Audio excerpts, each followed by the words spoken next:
పాఠశాల వాళ్ళే ఉన్నారు. మరి అది ఈ మండలం చేసుకున్న అదృష్టం అండి. నిజంగా నేను చెప్తున్నాను, ఇవాళ పిల్లలకి గవర్నమెంట్ వాళ్ళు కొన్ని సదుపాయాలు ఇస్తే స్నేహస్తాలు ఫౌండేషన్ వాళ్ళు కేవలం చదువు కోసమే మేమున్నాము అని ఒక గొప్ప కార్యక్రమానికి వాళ్ళు పెట్టారండి. మరి ఆ పెద్దలు అక్కడ అమెరికాలో ఎక్కడున్నారో నాకైతే తెలియదు, కానీ ఈ వేదిక మీద నుంచి ఆ స్నేహస్తాల ఫౌండర్ వాళ్ళందరికీ కూడా చప్పట్ల ద్వారా మనం ఒక్కసారి థ్యాంక్స్ చెప్దామండి.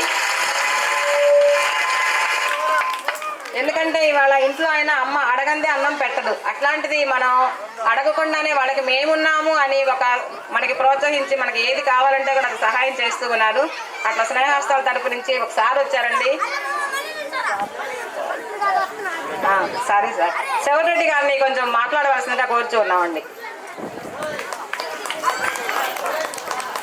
సభకు నమస్కారం. వేదిక గురించినటువంటి పెద్దలందరికీ మరియు విద్యార్థులు, తల్లిదండ్రులారా, మీ అందరికీ ఈ సాయంకాల శుభాభినందనలు.